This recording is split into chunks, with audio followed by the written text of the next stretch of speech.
façon, on avait préparé un peu des trucs, non? Je sais plus, à chaque fois, c'était le top et Ouais, le flop, t'inquiète. c'est ça? Ouais, t'inquiète. Ah, c'est toi qui fais maître de cérémonie? Alors là, j'ai mis lancer le direct. Je suis sur la page LinkedIn, mais je vois pas le. Ah ouais, mais comme je suis connecté avec mon profil, ça marche peut-être pas. Faudrait que j'essaye Non, je vais aller regarder. en mode privé. Alors, Donc, si tu es en direct, en tout cas, tu sais que le replay a commencé pour tes fans, Mathieu. Donc, dis pas de bêtises. Ah ouais? Ouais. Ouais, Mathieu, moi je vois le live sur LinkedIn. Enfin, je vois le live. J'ai vu une Moi aussi. notification comme quoi ça s'est lancé. Ouais, ça a l'air de marcher. C'est bon. La technique est au top. Moi, j'ai pas sorti mon gros micro, hein, je le dis tout de suite. Et j'ai pas l'intention de le sortir. Mais ça m'étonne d'ailleurs qu'en tant que podcasteur, t'aies pas amené ton micro. Bah non, j'ai fait la simplicité. J'ai pas besoin d'exhiber mon micro pour me rendre intéressant. Contrairement à moi. Ce live commence très bien, ce live, tu sais, friendly entre podcasteurs où c'est qui a le plus gros micro, ça commence bien. C'est ça. Et on n'a pas parlé des écoutes En fait, encore. ouais, c'est ça. On est entre nous, mais on voit pas les gens arriver, donc il faut qu'on soit sérieux quand même. Il faut qu'on. Ah ouais, on les voit Ok. pas, ouais.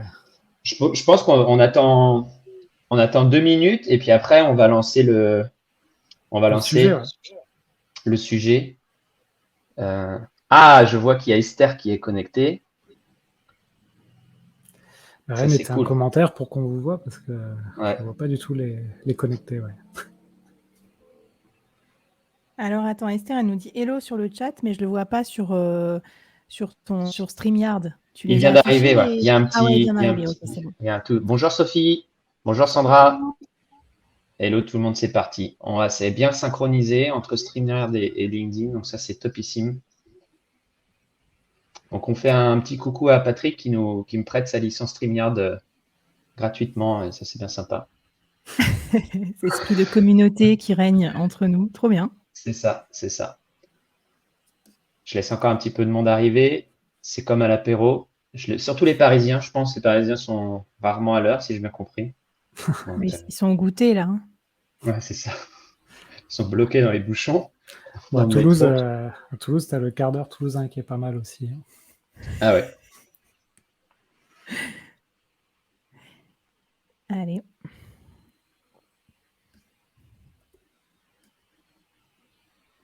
Bon, on y va peut-être, on se présente en attendant. C'est parti, on va se présenter. Ouais, on va faire un petit tour de table. C'est parti.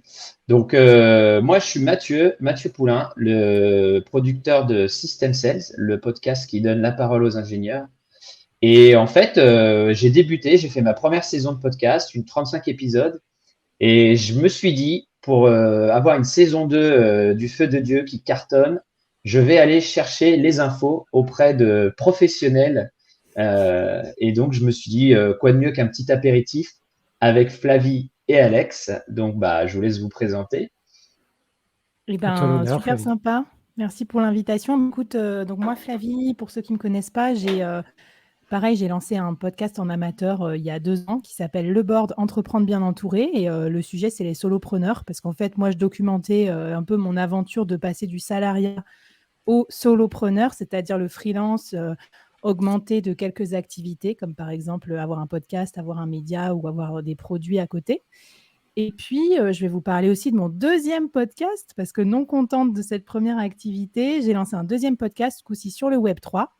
Et j'ai essayé de faire des trucs un peu mieux que pour mon premier podcast. Voilà. Enfin, voilà. En tout cas, c'était marrant de faire 2 expériences de podcast différents. Et du coup, est-ce que tu peux nous donner, Flavie, un volume d'écoute moyen par semaine? Je pense que ça parle plus que par mois. Ouais. Évidemment, alors c'est un peu trompeur parce que tu as toutes les émissions qui s'agglomèrent ou une moyenne par épisode, j'en sais rien, ce que tu peux nous donner. Moi, c'est plus par semaine. J'ai à peu près 3000 écoutes par semaine environ sur le board. C'est pas mal. Bon, après, moi, j'ai des petits épisodes, donc il faudrait compter en auditeur unique parce que tu vois, chaque personne va écouter souvent plusieurs épisodes, mais c'est à peu près 3000, 4000 auditeurs uniques par mois. Et pour Fleet, ça a été lancé il y a 1 mois, donc j'en suis à 1000 écoutes au total sur 5 épisodes. Du coup, ça vous donnera des stats aussi pour un lancement de podcast. Ah oui, ouais, ça c'est pas mal. Avant de donner la parole à Alex pour ce qui se présente, je passe un petit bonjour à tous les gens qui arrivent en cours de route. On vous oublie pas. N'hésitez pas à mettre un petit coucou dans les commentaires. Comme ça, on voit que vous êtes arrivé parce que sinon, on n'a pas on n'a pas le retour que les gens arrivent. Donc, n'hésitez pas à faire un petit coucou dans les commentaires. Et puis, Alex, je te laisse te présenter. Ouais, merci Mathieu. Donc, moi, c'est Alexandre. J'ai créé le podcast L'Aéro de la Vente il y a 3 ans. Alors, ça a été pendant très longtemps un side project, le podcast. Ça me permettra de vous donner peut-être des choses que j'ai mal faites ou que je n'ai pas faites et que j'aurais dû faire si ça avait été un projet un peu plus sérieux, on va dire, dans mon emploi du temps. Et depuis peu, depuis 2 semaines, là, je me mets en solopreneur, donc je vais écouter beaucoup plus ton podcast, Freddy. Et mon but, c'est de créer énormément de contenu autour du thème de la vente, donc podcast, newsletter et vidéo, et le monétiser. Donc là, on pourra parler de monétisation du podcast. D'ailleurs, j'ai un petit cadeau pour les auditeurs de ce live. Hein. J'ai préparé un dossier de sponsoring pour vous que je vous partagerai dans les commentaires. C'est un dossier de sponsoring qui m'a permis d'aller chercher 3 sponsors pour le podcast. Ça, c'est vraiment top. Ouais. Restez jusqu'au bout. Restez, on va tenir l'heure. Il n'y a pas de. Donc, on arrêtera à 6h30. Mais restez jusqu'au bout parce que du coup, vous aurez le droit à 3 cadeaux. Moi, je ne dévoile pas le mien encore pour garder le suspense. Flavie, c'est pareil. Hein, je ne sais pas si tu veux le dire. Moi, je vais juste dévoiler le cadeau, mais sans trop le dévoiler non plus. Je ne vais pas vous le montrer. Mais du coup, j'ai créé un NFT collector pour ce live d'apéro de podcasteur que j'offrirai à ceux qui restent jusqu'au bout parce qu'il y a un mot de passe et un lien pour aller le récupérer. Ah, ça, c'est vraiment génial. Et ceux qui n'arrivent pas à le récupérer, il y aura aussi un mode d'emploi que va nous donner. Alors, je ne fais pas le SAV par contre. Non, je rigole. Non. Vous pouvez faire une photo de votre écran pour avoir le NFT. Voilà. Eh bien, écoutez, c'est super. Comment ça fonctionne? On va tourner autour de 3 thématiques.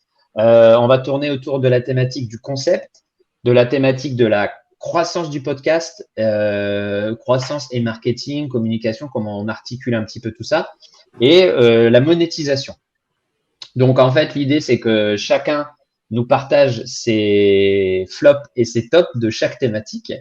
Et puis, n'hésitez pas à chaque thématique, si vous avez des questions, à les poser dans les commentaires. Vous savez comment ça marche, pas besoin de vous expliquer. Vous posez vos questions. Si ça s'adresse à une personne en particulier, vous notez entre parenthèses à qui s'adresse la question.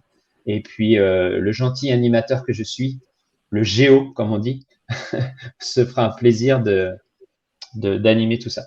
Donc là, on va commencer avec le concept. Voilà, donc soit vous avez déjà un podcast et vous voulez l'améliorer ou affiner votre concept sur les saisons futures, un peu comme le mien. Hein. Moi, j'ai lancé le podcast, la saison 1, comme je le disais, c'est un grand fourre-tout. Et donc, là, la saison 2, on a bien compris qu'il fallait affiner un petit peu le concept.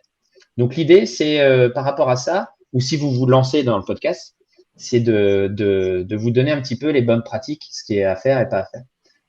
On peut commencer par les flops et les tops. Je ne sais pas qui veut commencer. Je prends dans l'ordre des aiguilles du monde de l'affichage. Vas-y, allez, Alex, tu nous donnes ton flop concept, parce que c'est toi qui es… Voilà, on changera l'ordre sur le prochain thématique. C'est toi le taulier, Alex, là, 3 ans de podcast, c'est pas mal ça déjà. Un flop concept, c'était au tout début, avant de publier le premier épisode. J'ai quand même fait des tests avant de me lancer. Et je me souviens avoir enregistré un épisode tout seul, parce que je me cherchais sur le format. Est-ce que je partais sur un format interview? Est-ce que je partais sur un format monologue? Donc je me suis dit, tiens, je vais enregistrer un petit épisode de 10 minutes où je vais parler du sujet. Donc j'avais choisi le sujet de la vente déjà à l'époque. Et je vais parler tout seul. Et en fait, en l'écoutant, je me suis dit, bon, je pense que je vais jamais lancer un podcast parce que c'est horrible. Et en fait, je me suis rendu compte que le format de parler seul, ça demande du travail, ça demande de travailler sa voix, ça demande du montage pour garder l'attention des auditeurs. Et c'est pour ça que beaucoup de podcasts sont en fait des formats interview, parce que c'est plus interactif et c'est peut-être plus facile aussi quand on n'a pas l'habitude de parler au micro. Et donc, ça a été mon flop quand j'ai cherché mon concept au tout début. Je me rappelle très bien. En plus, j'avais essayé en mode, je vais faire un concept où je vais marcher dans la rue et je vais parler de choses que je connais sur la vente. Ouais, laisse tomber, on entendait les klaxons, on entendait du bruit derrière, etc. Ça peut être rigolo si tu as un bon ingé son qui te baisse bien les parasites au niveau sonore. Donc voilà mon flop au début du podcast. Quoi. Tu t'es pris pour un américain, quoi, dès le démarrage, quoi. Ouais, c'est ça. C'est ça. Ouais.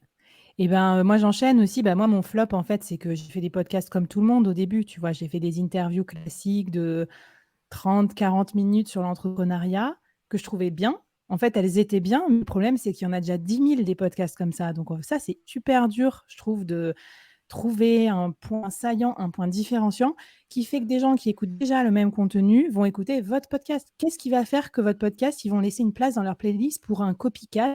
En gros, moi, je faisais du copycat de Pauline Léniaud, mais en moins bien, quoi, avec des gens qui sont moins famous. Et moi, j'étais pas connue. Donc, ça marchait pas trop.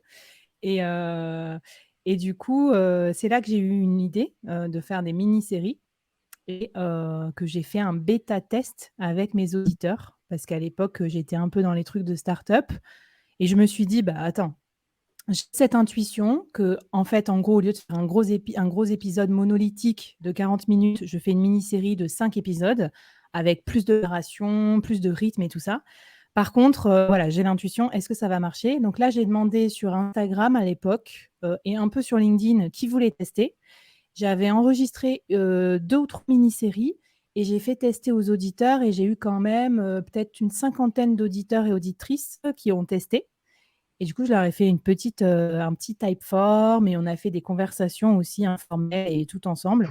Et ça a abouti au format mini-série, à le valider en fait. Et depuis que j'ai fait ça, je pense que en fait, moi, les 3/4 de mes écoutes, elles viennent depuis le mois de janvier où j'ai fait les mini-séries. Donc, il y a de l'arithmétique parce qu'il y a 5 épisodes au lieu de 1, mais il n'y a pas que ça. C'est surtout qu'en fait, j'ai changé tout, la forme, le fond, et aussi j'ai précisé un peu l'angle et le thème. Mais juste comment tu fais, parce que tu as utilisé une communauté, une base de... Comment tu as fait pour contacter les auditeurs que tu avais justement? Parce que quand tu laisses un mot dans le podcast ou même sur LinkedIn, on sait que le reach, il n'est pas terrible. Comment tu as fait pour solliciter ta communauté? En fait, je me plaignais du reach Instagram parce qu'Instagram, ça fait 2 ans que j'ai dû lancer ma page de podcast et genre j'ai 1000 followers, donc on va dire que c'est nul. Sauf qu'en fait, mine de rien, Ouais. comme les gens, ils te suivent depuis le début, avec ton podcast tout pourri du début, tes stories, machin et tout ça, c'était plus intime comme relation, je pense. Donc quand j'ai fait une story en disant qui veut tester, il y a beaucoup plus de gens qui se sont prononcés. C'était plus indolore aussi. Tu sais, les petits sondages, tu peux dire oui, moi, machin. Après, j'ai pu les recontacter. Ça a commencé comme ça. Puis après, j'avais des petits groupes aussi par affinité. Et puis j'ai demandé. Et puis, il ne te faut pas non plus 12 000 personnes pour tester, tu vois. Donc, et c'est l'avantage du build-in public, c'est qu'aussi quand tu montres un peu ta vulnérabilité et puis que tu veux changer des choses, les gens ils vont venir t'aider plus facilement que si le concept est déjà terminé et qu'ils peuvent rien dire. Et d'ailleurs, c'est ça l'inconvénient, c'est que souvent, on fait son podcast dans son coin, après on le publie et on demande aux gens, qu'est-ce que tu en penses? Tu parles, les gens ils vont jamais te dire que c'est pourri, ils vont forcément te dire que c'est bien. Et en fait, souvent, c'est pas si bien que ça, au début du moins. Je pense que ton format de mini-série, il est vraiment intéressant parce que en ce moment, j'écoute pas mal de podcasts sur ce format-là. Moi, je suis encore sur un format traditionnel d'interview de 45 minutes, voire 1 heure. Et c'est vrai qu'on en a bouffé des podcasts comme ça. Et j'aimerais bien tester effectivement cette idée de mini-série parce que ça te permet, de publier plus. Et on sait que la régularité, la quantité, ça joue sur les audiences parce que tu installes une régularité auprès de tes auditeurs. Et ça te permet aussi de faire comme dans les séries Netflix, en fait, de maintenir en haleine les gens et de faire des suites à tes épisodes. Et ça, je pense que c'est une très bonne pratique. Ouais. Il faudrait dans l'idéal, mais bon, on en reparlera peut-être après Mathieu, mais attention D'accord. aussi, parce que du coup, 5 épisodes, c'est 5 fois plus de travail. Donc, 5 fois où tu dois uploader ton putain d'épisode sur le truc de copier-coller les tags, la légende, 5 occasions de faire des erreurs. Je t'en prie. Carton Mathieu. jaune, gros mot. Carton jaune, Ouais, gros mot. pardon. Je vais les cartons, pardon. Non, mais... Et puis, et la narration, c'est mon idéal. J'ai beaucoup lu et appris de choses là pour savoir comment bien écrire des podcasts et tout. D'ailleurs, mon podcast Fleet, je vous en parlerai tout à l'heure, mais le premier épisode Genesis que j'ai fait, je l'ai beaucoup, beaucoup écrit, beaucoup monté. Mais Donc ouais, dans l'idéal, je voudrais faire encore de la meilleure narration. Et je me suis rendu compte, par exemple, avec mes invités, il faut que je travaille énormément l'épisode 1, qui doit être à la fois génial, mais laisser un peu de teaser et de suspense. Sinon, les gens ils vont pas aller jusqu'au bout de la mini-série si tu commences juste à défricher le thème, mais sans trop donner. Donc voilà, c'est à double tranchant, c'est chouette sur le papier, mais c'est exigeant aussi niveau format. Et j'ai vu les filles qui ont sorti avec la toile sur écoute, tu sais, tous les mini-épisodes de 2 minutes, là, Caroline Mignot, Caro, les cryptos de Caro et tout. Et ben, je peux te dire que ça pue la super écriture à plein nez. Ça a demandé un énorme travail d'écriture, de répétition et de montage. Donc, vous lancez peut-être pas là-dedans tout de suite si c'est votre premier podcast. Faites plutôt une saison pour tester et après, vous pourrez améliorer. Ouais. Là-dessus, moi, je vais te dire deux choses. La première, je vais me faire l'avocat du diable. Moi, j'adore le podcast de Flavie parce qu'il est hyper dynamique. Mais par contre, euh, un auditeur fait pas l'autre. Et par exemple, moi, quand j'écoute un podcast, j'écoute en balade, j'écoute en vélo, quand je cours. Et c'est très pénible de devoir changer d'épisode à chaque fois. L'enchaînement sur Apple Podcast se fait pas forcément de manière très fluide, etc.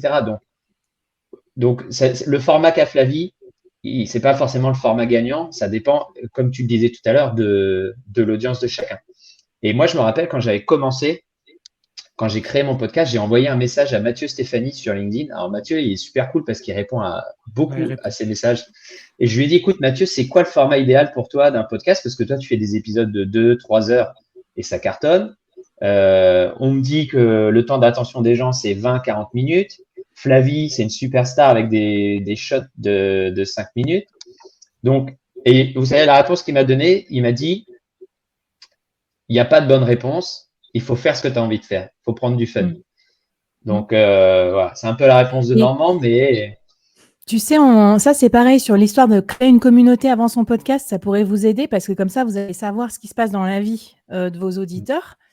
Et c'est le job to be done. C'est en fait, qu'est-ce qu'ils font pendant qu'ils écoutent votre podcast? Et moi, c'est des messages que j'ai reçus, genre « Ah, c'est trop bien tes mini-séries. Quand je dépose ma fille à l'école et je reviens, hop, j'en écoute un. » Ou « Entre deux visios, j'en écoute un. » Tu vois? Et là, je me dis « Ok, ça s'inscrit bien dans le quotidien du solopreneur un peu speed. » Là où Mathieu Stéphanie, moi, j'adore aussi, mais j'écoute plus ça en bagnole quand je pars faire 800 bornes et je m'en mets un ou deux, tu vois? Et donc, voilà, moi, pour mon auditeur un peu urbain, un peu speed, ça marche bien le format court, même si au final, les gens écoutent toute la série. Donc, en fait, ça leur prend pas que 5 minutes, ça leur prend plutôt 30-40 minutes. Ouais. On retombe sur nos pattes.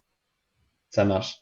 Et on va faire juste une mini pause et on va demander à tout le monde de cliquer sur un des émoticônes là sous le live, le pouce, l'applaudissement, le cœur, ce que vous voulez. Allez-y, envoyez du commentaire parce que je crois avoir entendu Caroline qui expliquait qu'il faut dynamiter un peu le live en début en mettant des petits emojis, des petits trucs là. Donc allez-y, cliquez sur instructif, bravo, le pouce levé, le cœur, ce que vous voulez, mais T'es fort, Mathieu.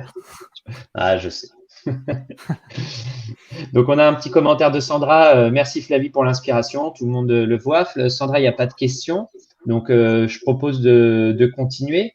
Moi, je peux donner aussi un petit peu mon feedback sur ma première saison sur la première saison de System Sales. Je pense qu'elle a été un flop, c'est de passer d'un sujet à l'autre sans vraiment de définir une ligne éditoriale ou au moins de m'y tenir.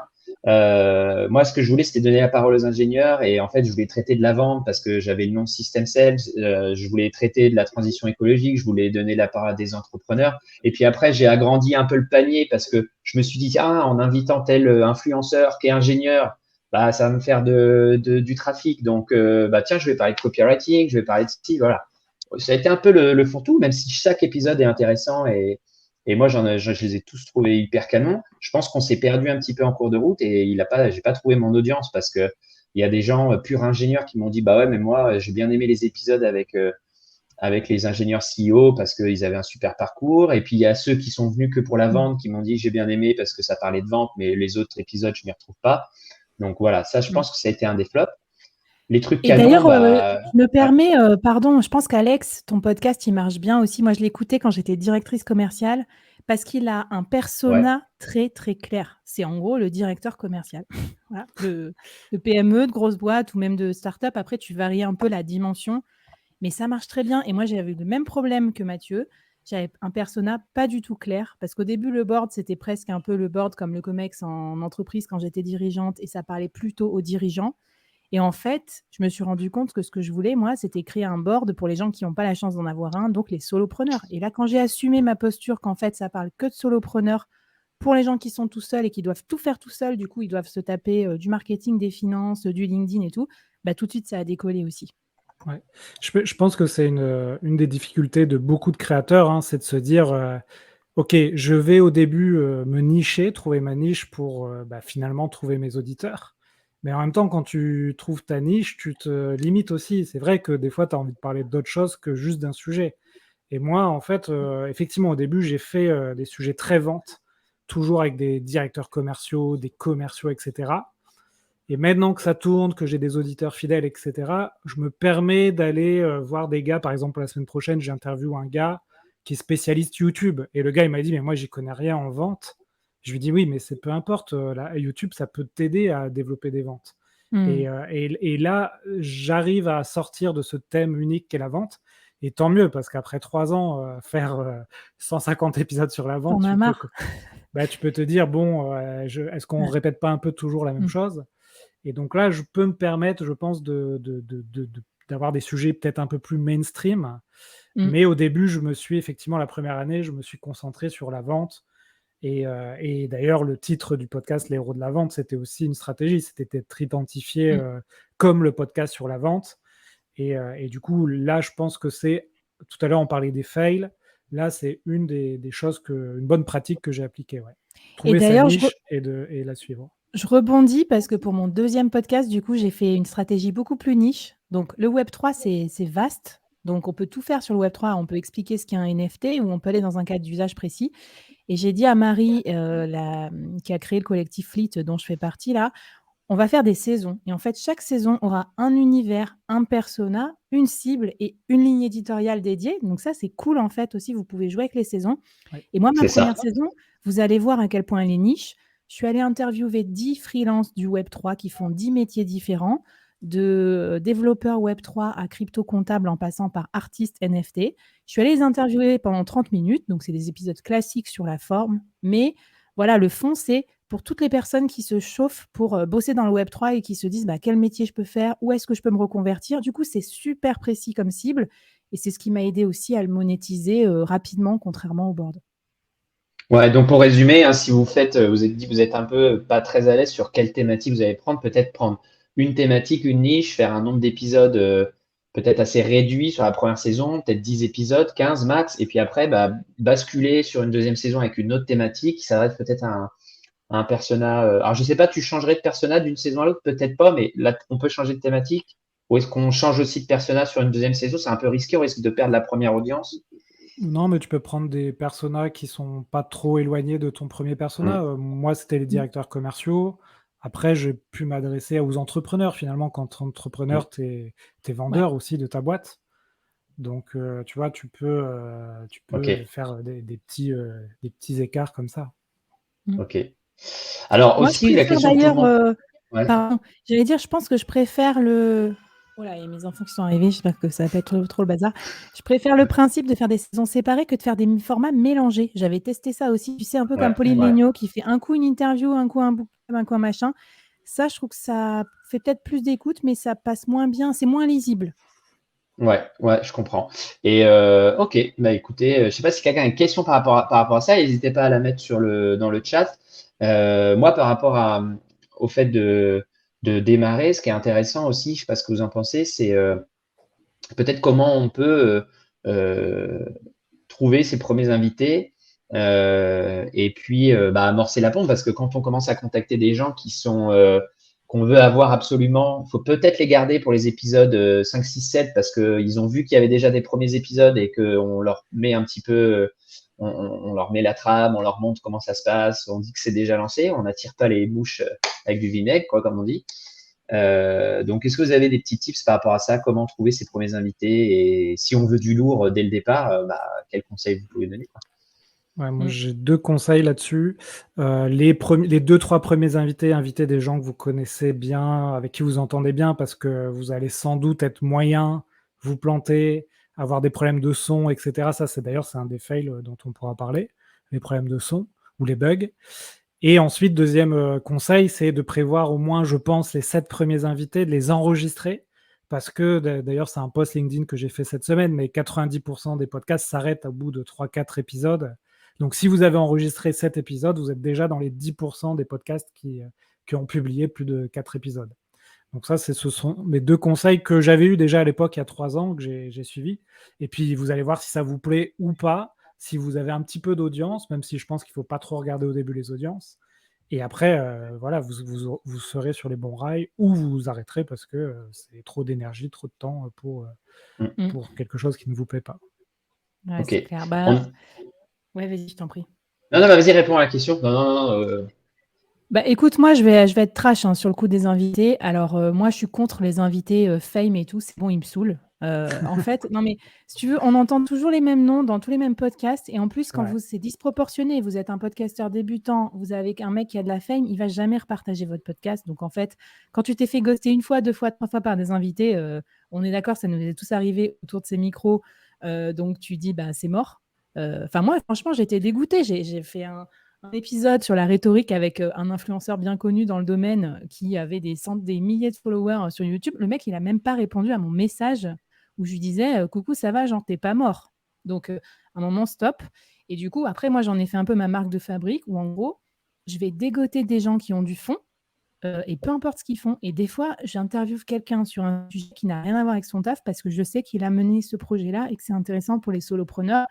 Et en fait, quand tu veux des trucs pratico-pratiques, deuxième conseil, les gens qui ont de la fame, ça tourne souvent un peu creux. C'est rare qu'ils vous donnent du vrai biscuit. En fait, ils sont un peu enfermés dans des éléments de langage ou dans leur com et tout. Exactement, ouais. Notamment des dirigeants de grands groupes et tout, parce qu'ils se lâchent pas assez. Et en fait, c'est pas bon en podcast. Donc, moi, je dis, prenez des gens que vous voulez et faites-nous découvrir des angles intéressants. Ouais. Après, ça a aussi un avantage, c'est que ça permet aussi parfois, avec le référencement ou des choses comme ça, de faire de l'attraction. Donc, ça va attirer les gens vers ton podcast par rapport à un invité qui n'est pas forcément le meilleur et qui t'a pas forcément rendu l'appareil, comme tu dis.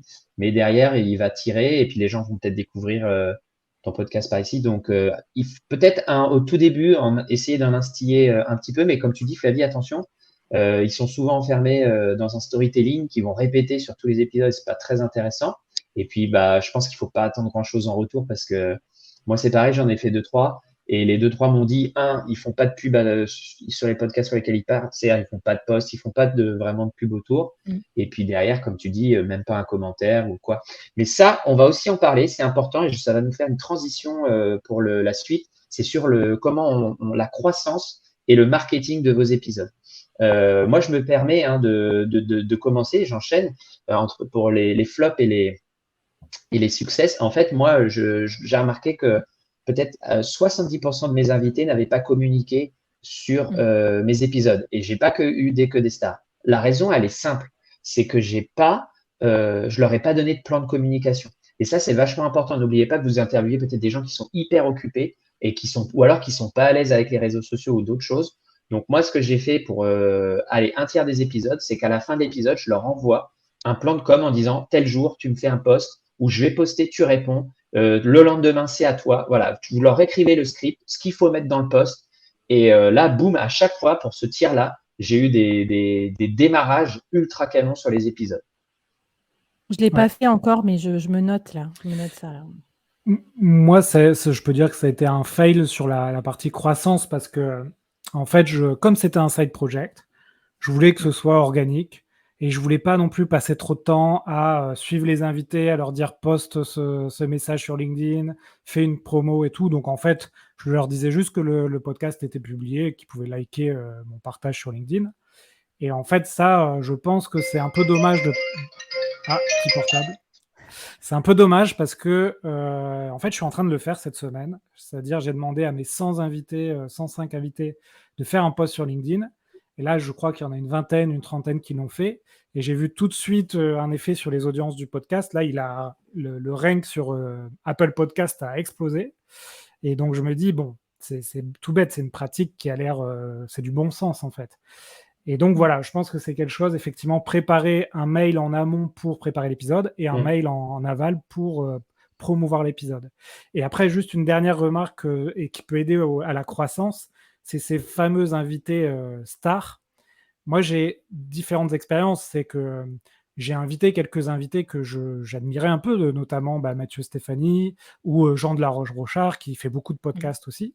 Et ça a quand même été des moments, je trouve, que je retiens, dont j'ai des bons souvenirs, etc. C'était vraiment cool. Et ça a fait monter aussi les audiences.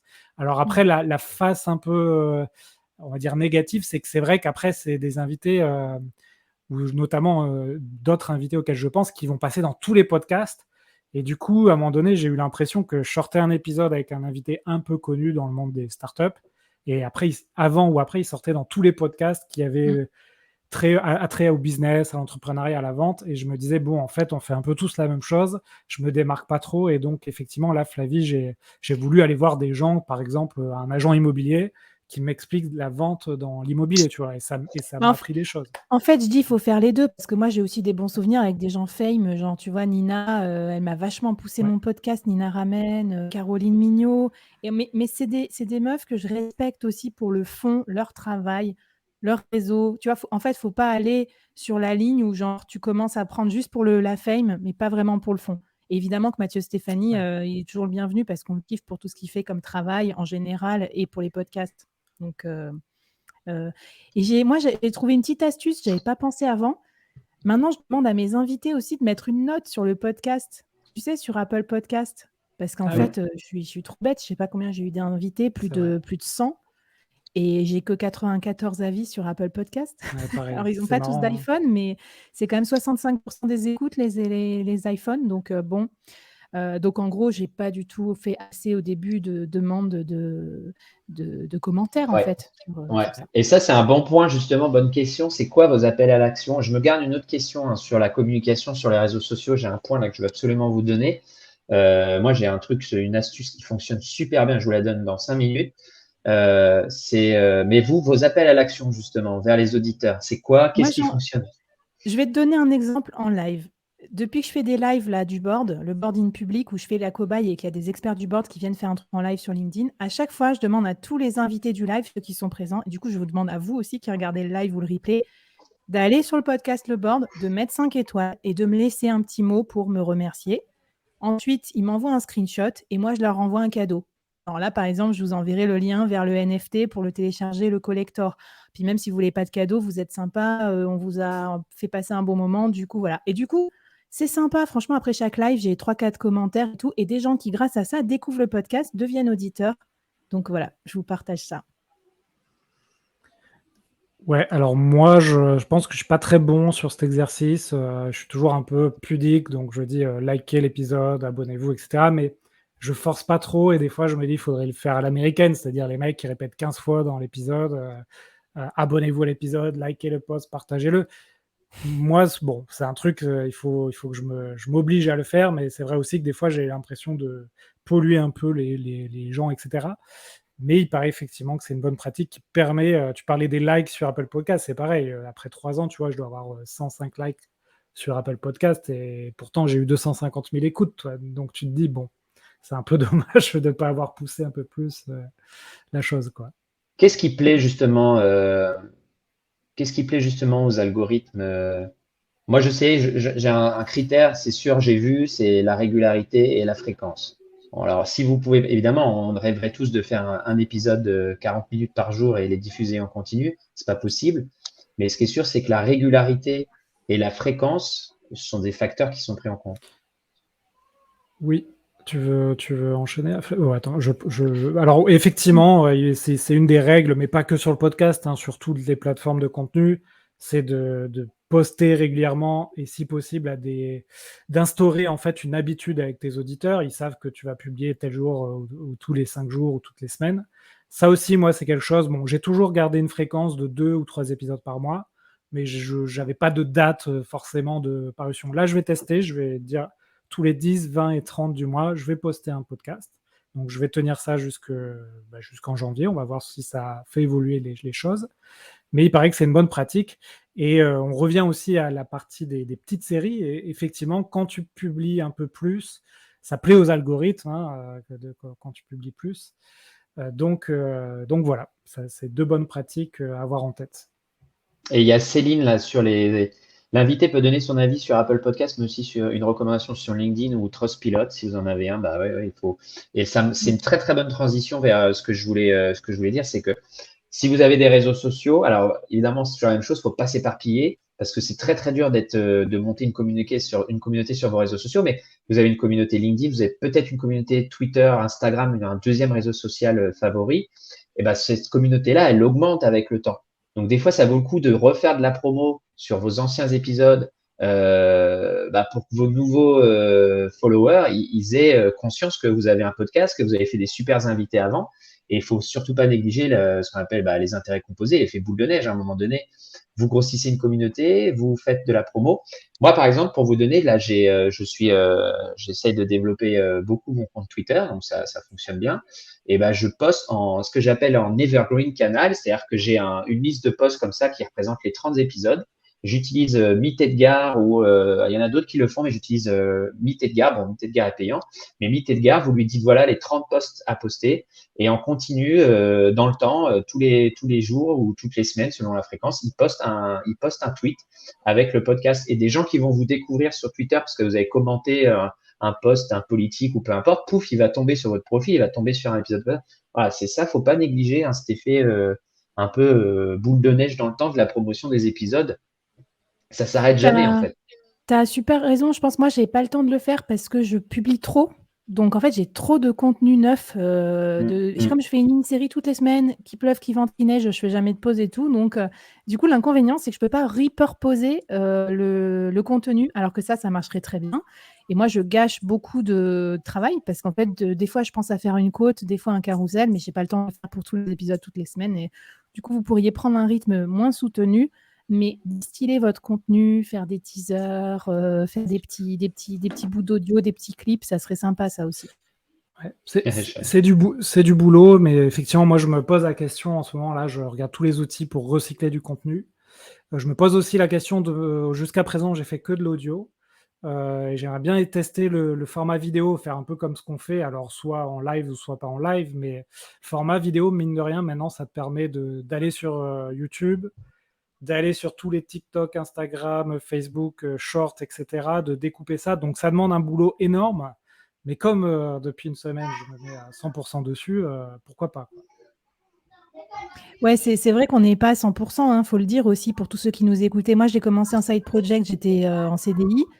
Et là, faut quand même que je fasse des missions de freelance ou que je gagne ma vie. Tu vois, le podcast, c'est pas ça qui me fait gagner ma vie. Donc, en gros, j'y consacre un jour et demi par semaine. Si on y passait notre vie, je pense que ça pourrait grandir encore plus fort, quoi, nos podcasts. Et ça, c'est un autre point sur la communication, pour ceux qui ont des moyens financiers. Peut-être que vous écoutez, faites partie d'une entreprise, vous avez des moyens, n'oubliez pas en fait que tout ce que vous pouvez sous-traiter qui a faible valeur ajoutée, il faut le faire. C'est-à-dire que le montage, il y en a qui arrivent. Moi, je sais pas si c'est le plus pertinent, mais vraiment, s'il y a une tâche qui a faible valeur ajoutée, c'est bien le marketing de votre épisode. C'est-à-dire que on aime bien communiquer avec son profil personnel, évidemment. Alors toi, je sais que Flavie, tu communiques beaucoup avec le profil pro de ton podcast, mais c'est un choix. Tu rebondis avec des commentaires de ton profil personnel, etc. Mais vraiment, s'il y a une tâche, moi, que je trouve vraiment à faible valeur ajoutée dans tout ça, c'est le marketing le marketing du podcast. Donc, si vous pouvez le sous-traiter, c'est le top, quoi. Ouais. Après, je sais pas si vous avez un avis par rapport à ça.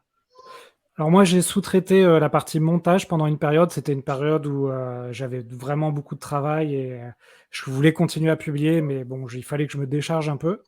Donc j'ai pris un freelance, ça me coûtait 75 € par épisode pour me faire le montage. Là, j'ai repris en main le montage parce que j'ai un peu plus de temps. Mais oui, tu peux déléguer. Alors le marketing, peut-être, ce sera peut-être quelque chose à tester. Je pense que c'est utile de faire le marketing quand même au début parce que c'est là que tu rencontres ta communauté. En fait, c'est là que tu vois qui te pose des questions et tout. Si tu n'es pas sur les réseaux, si tu ne postes pas des commentaires et tout, tu ne sais pas trop qu'est-ce qui va les intéresser pour les prochains épisodes. Donc voilà. Et le montage, moi j'ai un monteur pro pour le son parce que je trouve que c'est important. Enfin, la prise de son, c'est surtout ça qui fait votre son. Mais par contre, ça me demande quand même beaucoup de travail édito. C'est-à-dire que je dois quand même vérifier que c'est bien, quoi, que ça me plaît. Et c'est moi qui, des fois, qui coupe des parties. C'est pas le monteur qui va faire ça, la partie éditoriale. Donc attention, même si vous déléguez le montage, vous avez du taf quand même à réécouter vos épisodes. C'est ce que j'en discutais avec Caroline justement cette semaine. Et en fait, elle fait faire le dérochage, je crois. C'est-à-dire qu'elle nettoie la bande, elle enlève les. Et elle, après, elle réécoute, elle fait la ligne éditoriale après de sa communication et elle fait le marketing de son podcast, tout à fait. Ouais. Leur tourne. Est-ce que sur la croissance, j'ai oublié de parler de quelque chose? Je pense on va passer sur la monétisation. Vas-y. Ouais, sur la croissance, il y a un truc que j'ai pas testé. Je me demande si ça marche. C'est de faire de l'ADS, tout simplement, de booster un peu des publications sur les réseaux. Ouais. Je pense sur un moi je l'ai fait. épisode, tu l'as fait, ouais. Sur un épisode qui Ouais, est je l'ai bien fait. écouté à la base en organique, ça peut être intéressant de mettre. Moi, je l'ai fait, ouais, tout à fait. Bah, c'est comme tout, en fait, sur la croissance. Si tu as un petit budget, c'est comme des fois, on se demande comment les gens font pour grossir leur nombre de followers sur. Bah, il n'y a pas de magie. Tu prends des posts qui ont bien fonctionné, des vidéos TikTok qui ont bien fonctionné, tes épisodes de podcast qui ont bien fonctionné. Tu mets un petit billet dessus et tu les pousses. Après, il faut pas se tromper de conversion. C'est-à-dire que c'est comme toutes les pubs. Si ton objectif, c'est juste de cliquer sur le lien, les gens vont cliquer mais vont pas écouter l'épisode.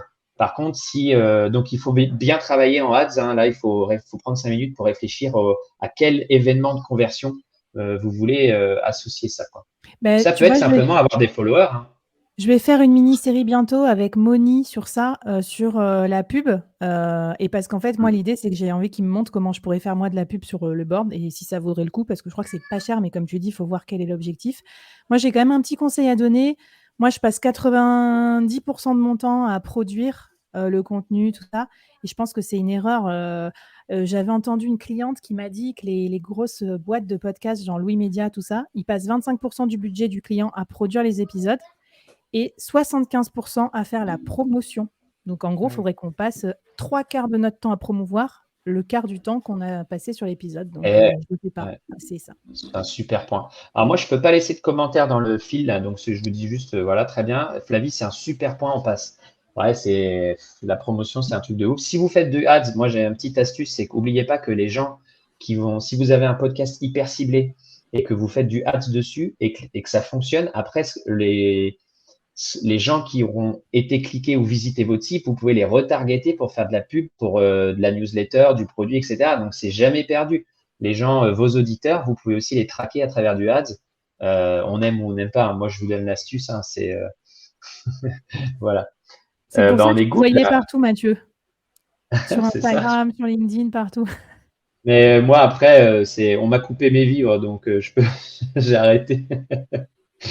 Bon, alors du coup, la monétisation, justement, parce que on en vient, il y a des super transitions ce soir. Parce que pour déléguer ou pour faire du ads ou pour, voilà, c'est l'effet boule de neige, il faut des rentrées d'argent parce que vous n'avez peut-être pas envie d'utiliser votre cash de freelance ou vous avez un budget limité, etc.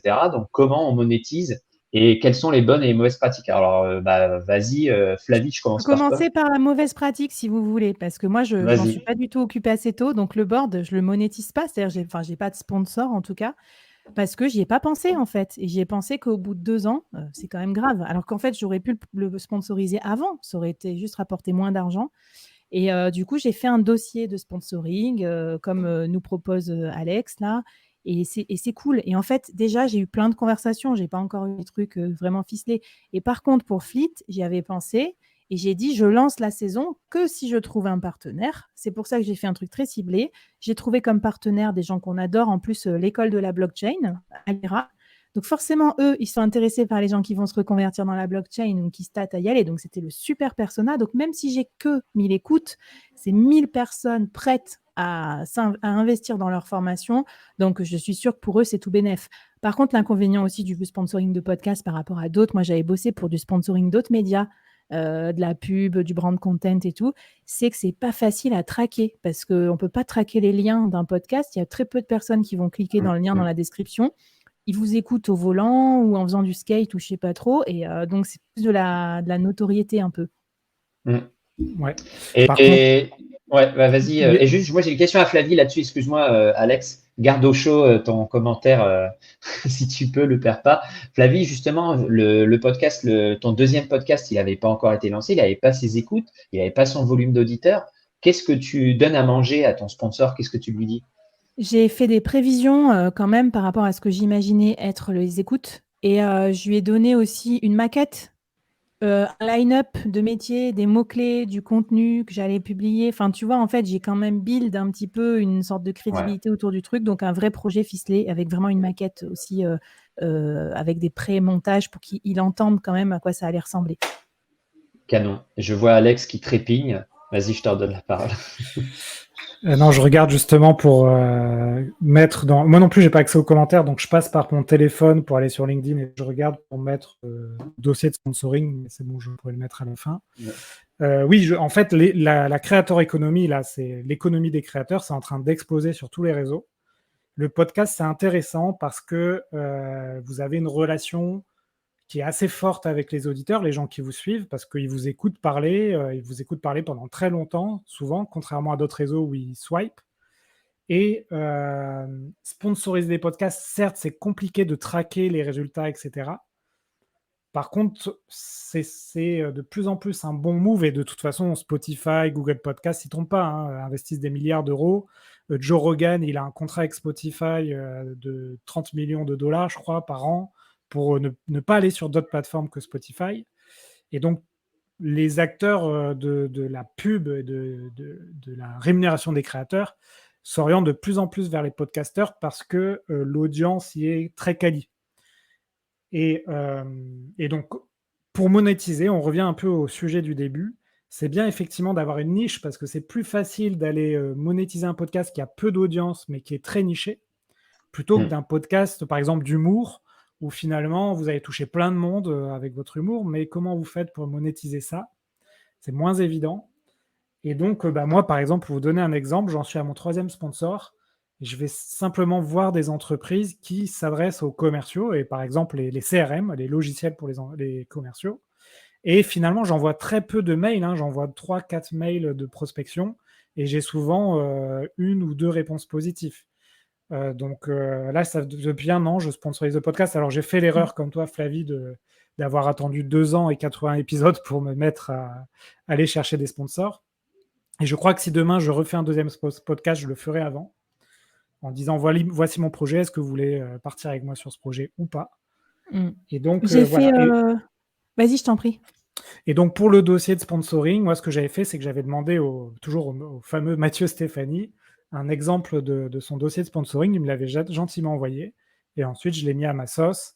Et ça aide beaucoup, je pense, à aller chercher ces fameux sponsors. Et c'est trop bien. J'ai une petite astuce aussi à vous donner. Moi, j'ai ouvert la page LinkedIn du podcast Le Board. J'ai été assez active pour avoir suffisamment de followers. Là, j'en ai 1500. Et du coup, sur la page LinkedIn, il y a des informations sur les followers, qui ils sont, quel job ils font, combien d'années d'expérience et tout. Et en fait, ça, c'est super précieux en croisant, parce qu'en fait, les stats dans des trucs de podcast, c'est pas top. Et du coup, quand tu donnes ça à une marque et que tu dis, par exemple, je sais pas, il y a, j'en sais rien, moi, les 3/4, c'est des entrepreneurs individuels ou en moins de 5 employés, bah forcément, si tu es sur un truc genre Malte ou quoi, ou je sais pas, de freelance ou quoi, bah ça les intéresse en fait. Donc voilà, donnez bien des datas sur aussi la cible client qui écoute votre podcast. Carrément, ouais. Ça, c'est super cool. Eh bien, très bien. Moi, je vais te donner un petit truc. Je pense ne pas faire, je l'ai fait et je pense que finalement, ça rapporte rien. Il y a 2-3 entreprises qui me contactaient par rapport en lien et qui me proposaient de ne pas de donner d'argent de sponsoring, mais de me faire des liens d'affiliation et de me proposer des commissions. En fait, comme tu disais, Flavie, les gens ils cliquent pas. Tu pollues ton podcast avec une intro qui va durer dans le temps parce que tu vas pas remonter tes épisodes. Donc, ça veut dire que pendant 5-10 ans ou plus, ad vitam aeternam, tu as des épisodes qui traînent un sponsor qui n'a pas payé et qui renvoie vers un lien qui te rapportera pas grand-chose. Moi, je pense qu'il faut être direct, c'est accepter même pour des montants qui vous sont, des budgets qui vous sont, on peut parler d'argent, peut-être que vous pouvez donner d'abord des ordres de grandeur, ça serait intéressant. Mais même pour un petit budget, dire aux gens, bah non, écoute mon gars, moi je prends de mon temps et donc si tu veux être sur l'épisode, il faut sortir le chéquier. Et après, c'est mon avis, mais je l'ai fait, je ne le ferai pas pour la 2e saison. Si vous faites de la sponsor, faites-le sur des pré-rolls indépendants de vos épisodes, parce que sinon, en gros, vous allez faire de la pub à vie à votre. Donc il y a en fait, sur les trucs, genre moi j'ai AudioMeans, tu peux calibrer un message pub et tu décides de quel mois à quel mois tu le mets et tu l'enlèves après. Ouais, voilà. super cool. Pour définir des termes pour ton contrat. Ouais. Sur les montants, je m'étais bien renseigné là-dessus. Souvent, on facture les 1000 écoutes. Le prix moyen, en général, sur des podcasts généralistes, business, c'est 80 € les 1000 écoutes. Bien sûr, si vous avez encore une fois un podcast de niche plus ciblé, vous pouvez augmenter les prix. Moi, aujourd'hui, je suis à 160 € les 1000 écoutes. Donc, en gros, un épisode, aujourd'hui, moi, j'arrive à le sponsoriser à 100 € par épisode. Voilà. Ouais, c'est pas des montants non plus énormes. Hein, Moi, j'ai mis Après, dans le package. Pardon, Mathieu, vas-y. J'allais te parler non, dessus. non, rien. Vas-y. J'ai mis dans le package, moi aussi, des possibilités de faire des lives, des trucs dans le Discord avec Fleet, tu vois, et notre communauté, de la visibilité sur LinkedIn aussi, parce que moi, je suis pas mal visible par rapport peut-être à des marques qui sont moins. Donc voilà, moi, je pense qu'il faut imaginer aussi, comme m'avait dit Cédric, un autre podcasteur, que il vous sponsorise pas votre podcast, mais il vous sponsorise vous aussi quand vous êtes un créateur. Et en fait, quand vous incarnez votre métier, par exemple, moi, c'est le cas. Moi, je suis solopreneur et j'incarne le truc par tous les pores de ma peau, si tu veux. Donc, en fait, même des fois, le fait de m'exprimer sur un sujet, même s'il n'y a pas d'épisode du board en lien, ça peut être intéressant pour une marque qui cible cette cible-là. Ouais, je pense que, en fait, j'ai regardé plusieurs vidéos sur les différents moyens de monétiser un podcast ou des chaînes YouTube, et tu en as une vingtaine des moyens de monétiser autour de ta marque. Et effectivement, on est au début de cette creator economy, et il y a plein de moyens de monétiser. Peut-être un Tu tips m'envoies une grosse intéressant. perche là, Ouais, Alex. vas-y. J'y vais ou pas sur les NFT ou j'attends Oui, que je veux t'aies fini? absolument qu'on en parle pendant. Vas-y, Allez, termine vas-y. Alex. Après, Flavie, tu prends la main sur ça et on se garde 5 Non. minutes pour. Il y avait une question pour finir sur le. Non, peut-être un tips à avoir. Et d'ailleurs, on voit tous les solopreneurs qui sont en vogue aujourd'hui. On a l'impression que les solopreneurs aujourd'hui, c'est un peu les startups d'il y a 3 ans. Mais ils ont tous une newsletter. Et pourquoi ? Simplement parce qu'en fait, l'audience vous appartient. Vous pouvez vous adresser directement à votre audience, leur proposer des formations, des produits, etc. Monétiser un peu plus facilement que juste en trouvant un sponsor. Et aujourd'hui, vous allez voir tous les podcasteurs. La plupart ont maintenant créé une newsletter. Et donc ça peut être une bonne pratique à avoir si votre but, c'est de monétiser le podcast. C'est super idée. Moi, j'ai entendu des newsletters un peu niche aussi sur des fonctions où en gros, monétiser 1 € l'abonné ou 1 € le viewer, parce que souvent, le taux d'ouverture, c'est 50%, mettons. Donc franchement, même si tu as 1000 abonnés et que tu fais 500 € par newsletter, franchement, ça va, vu que de toute façon, ta newsletter, tu l'écris. Donc, mais quand même, pour répondre à la question de Sandrine que je vois, Sandrine, tu sais, moi non, moi ça me fait pas vivre, pas du tout le podcast, mais je pense qu'à terme, ça a des effets cumulés qui sont super importants pour le business. Et puis peut-être quand je serai plus maligne sur le sponsoring et tout ça, monétisation, ça pourra me faire vivre. Les gros podcasteurs arrivent à en vivre, mais c'est vraiment tu vois, je sais pas, ça doit se compter sur les doigts d'une main, je pense, peut-être une vingtaine. Les stats, c'est 14% des podcasteurs qui récupèrent 86% des budgets pub. Tu vois, c'est la loi de Pareto trash. Ok. Juste avant qu'on finisse. Ouais. On y va. Juste qu'on réponde à la question de Sandra là, qui est passée mais j'avais gardé sous le coude. Quand on parle de 75-80% de promotion, est-ce que ça inclut par exemple les extraits qu'on poste sur les réseaux sociaux, la préparation, tout ça? Ah bah ouais, tout ça, c'est de la promo. Et là, on a une question de Warren. Comment vous pensez qu'on peut arriver à vivre de ces podcasts? Avoir beaucoup d'audience, une audience ciblée, des produits annexes au podcast. C'est déjà des bonnes pistes. Hein. Ouais, c'est clair. Il faut voir aussi les bénéfices cachés. Enfin, moi, j'ai des gens que j'ai interviewés ou des gens qui écoutent le podcast et du coup qui te contactent après pour du taf et du taf très bien rémunéré. Donc ça, c'est pas du sponsoring, mais c'est des bénéfices cachés d'avoir une émission. Heureusement, il y a plein de podcasts qui n'ont pas pour vocation d'en vivre, monétiser, mais qui en fait, si tu es coach exécutif et que tu rencontres des dirigeants dans ton podcast, tu rencontres tes clients, donc tu fais ton gagne-pain grâce à ça.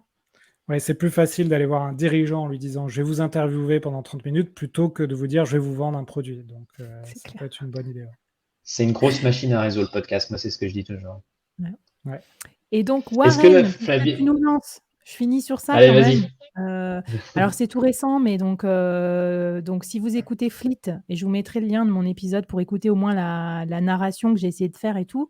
Le Web3, donc c'est une façon aussi de rémunérer les créateurs par la communauté. Donc si vous avez développé une bonne communauté, vous pouvez émettre des NFT, vous pouvez donc les construire, enfin les fabriquer et puis les vendre.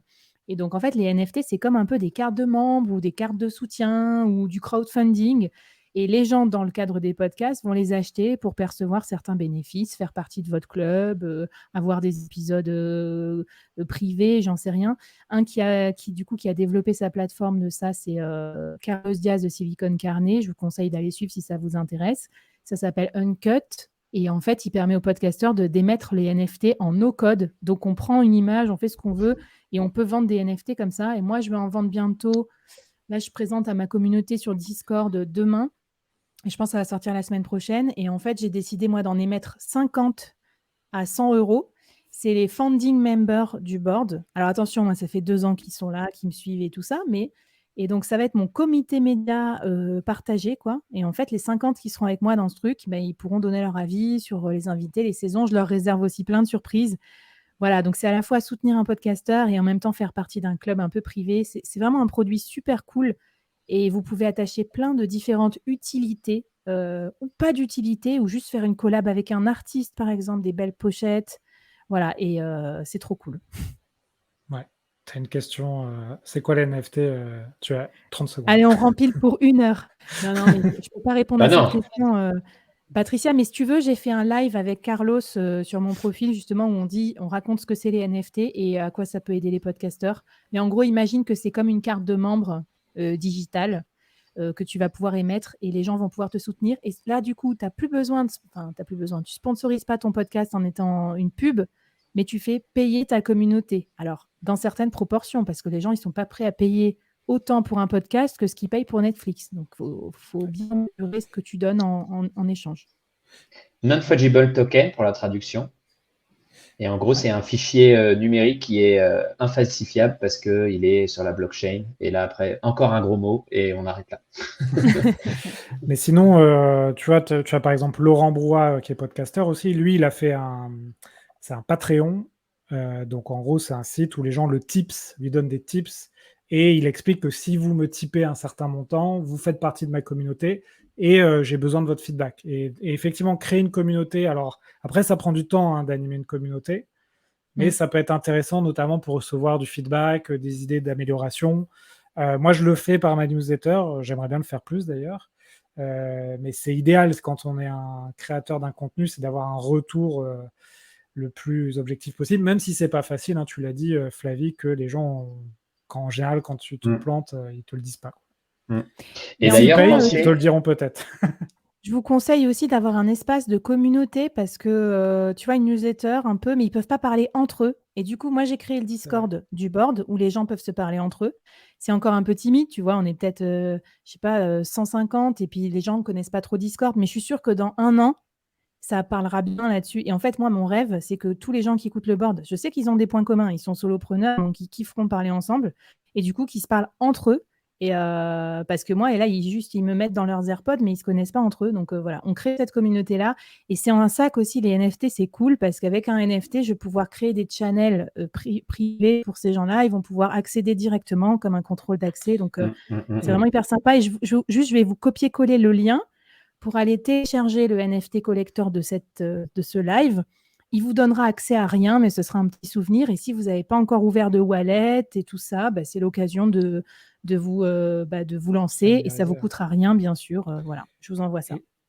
Et juste pour ajouter quelque chose, l'idéal dans un futur proche, c'est que cette histoire de blockchain, de NFT, de Web3, ça rémunère aussi les auditeurs. Et aujourd'hui, en fait, les créateurs créent du contenu sur des plateformes, les auditeurs écoutent ou absorbent le contenu, et l'argent, qui est donc l'argent de la pub, va aux plateformes. Et demain, l'idée de la décentralisation du web, c'est qu'en fait, l'argent généré par une pub irait à la fois aux créateurs, mais aussi aux auditeurs. Et ça, imagine, t'es fidèle à un podcast, à un moment donné, tu reçois de l'argent parce que t'es fidèle à un contenu. Quand vous avez diffusé votre podcast, donc donc vous avez des plateformes de distribution encore au chat. Je parle pas technique là aujourd'hui, on n'en parle pas. Mais en fait, après ça, il y a une application, une plateforme qui s'appelle Fontaine.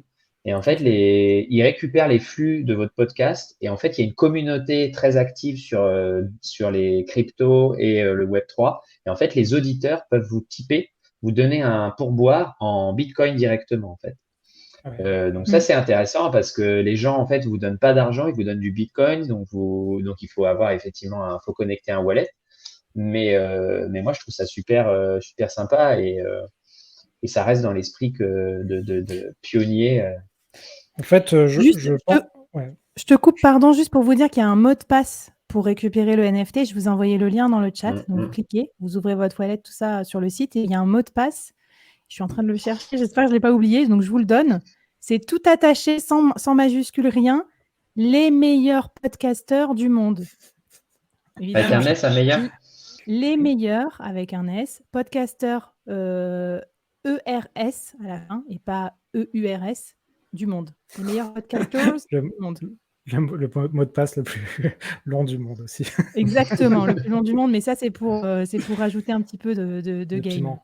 Okay. Il sera dans le replay, le mot de passe. Donc, je ne sais pas comment il faut le couper ou l'enlever. Ah bah non, justement, tu le laisses dans le replay. De toute façon, il y en a un certain Ah nombre. oui. Et puis et après, quand il n'y en a plus, voilà, il sera sold out. Moi, j'ai mis le dossier de sponsoring dans les commentaires là, via mon téléphone. Vous pourrez y accéder normalement. Et le copier pour le mettre à votre sauce. Et moi, je vous mettrai le template d'un plan de communication vers vos invités. M'intéresse. Donc ça, c'est voilà. Donc je vous mettrai le lien dans les commentaires puisque l'événement il reste sur LinkedIn, donc vous trouverez le lien dans les commentaires. On est à 18h30 pour les plus courageux. On peut donner un truc, le top du top de votre astuce, la quintessence de ce qu'on vient de dire, j'en sais rien. Et je commence parce que je vous ai donc je me mouille, je me dis moi j'ai juste à dire allez-y, lancez-vous. Couper l'élastique de résistance, comme on dit, hein, surtout au moment d'appuyer sur record, enregistrement. Moi, j'ai enregistré un vice-président de chez Total, j'ai enregistré le CEO de la plus grosse compagnie pétrolière roumaine. C'était mon premier invité. Et il faut y aller. Autant faut sauter dans l'eau et puis après c'est parti. Hein. Vous en tirez les bénéfices. Moi, je vais dire, écoutez plein de podcasts. Moi, j'écoute plein de podcasts aussi de fiction, des podcasts sur la fantasy, des histoires, tout ça. Et c'est ça qui m'a donné aussi les idées de faire des mini-séries pour le board. C'est tous mes Netflix, tous les podcasts que j'écoute et tout ça pour faire un peu travailler mon cerveau. Écoutez pas que des podcasts business ou sur votre niche. Ça permet d'être un peu créatif aussi. Ouais. Et effectivement, moi aussi, de plus en plus, j'écoute plein de podcasts différents sur des sujets qui m'intéressent. C'est pas forcément un podcasteur sur lequel je suis fidèle. Et moi, ma conclusion, c'est je parle beaucoup de la théorie des 1000 fans. Donc, c'est Kevin Kelly qui en parle, hein, qui explique en fait, il faut véritablement 1000 fans engagés. Alors, à la base, c'était pour la musique, mais en fait, ça s'applique au podcast et à plein d'autres choses pour en vivre, en fait. Parce que si vous avez 1000 fans, comme tu l'as dit, Flavie, vous pouvez leur faire payer 2 € un abonnement, ou vous pouvez avoir un sponsor qui veut absolument parler à ces 1000 fans parce que vous avez niché votre sujet.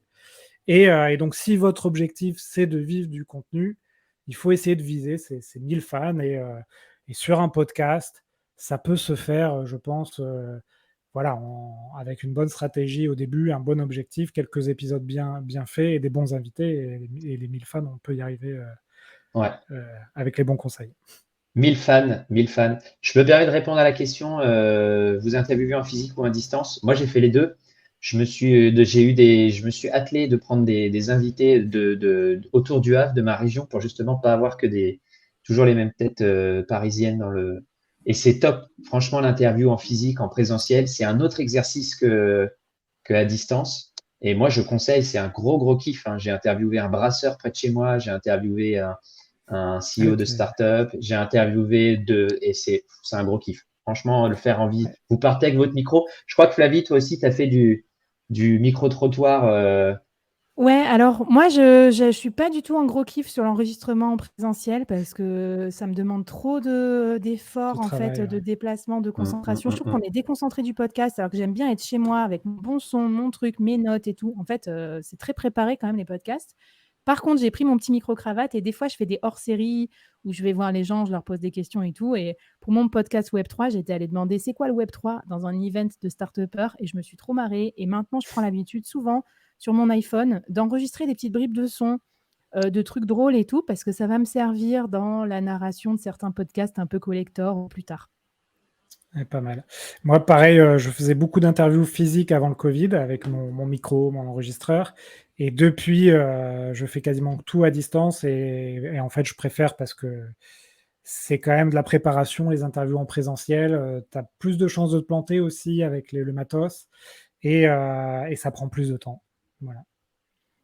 Je viens de tester le NFT, je suis allée claim, donc c'est bien les meilleurs podcasteurs du monde, tout attaché en minuscules. Je vous ai mis le mot de passe quand même, ça sera plus simple pour faire un Et du coup, copier-coller. tu as mis le lien du NFT dans les commentaires, Flavie? Ah, je le vois dans les commentaires. Moi, je le vois dans les commentaires LinkedIn, mais je le vois pas dans les commentaires donc je peux pas. Je l'ai mis. Ouais, il y est. Je vais essayer de remonter le fil des commentaires, mais je le Ah vois oui, pas c'est bon, sur. j'ai trouvé. Voilà. J'ai trouvé. Mais il est dans les commentaires, Sandra. Tu retrouveras. Flavie, elle a mis le lien. Moi, je. Voilà. Je sais pas où je l'ai mis, ou je vous le remets si vous avez besoin. Vas-y, remets-le si tu peux, ça a l'air de bien s'afficher là. J'arrive pas à le mettre en highlight. Merci à tous d'être venus. On a été une vingtaine ce soir, mais c'était un peu dans l'esprit. On fait pas des apéros à 350 000, on fait des Moi, j'ai apéros eu entre potes. J'ai eu 50, moi, Mathieu. 50? Mais c'est pas possible. Ouais. Moi, l'affichage était trop mauvais. La prochaine fois, je prends mon portable. Et ben, si on était 50, c'est en anglais pour rendre hommage à Red. It was a fucking success. So, merci à tous. Merci Alex. Merci Flavie. Merci, c'était trop sympa d'avoir organisé ça. Écoute. Ouais. Et puis, à bientôt, chers amis followers. N'hésitez pas à venir vous connecter et à venir poser vos questions par message privé ou dans les commentaires du live. Allez, je coupe. Tenez-nous au Ciao à courant tous. si vous lancez votre podcast aussi, bien sûr. Ouais, partagez-le. Yes. Ouais, j'ai partagé le lien. Allez, ciao. Bye bye tout le monde, salut. Salut.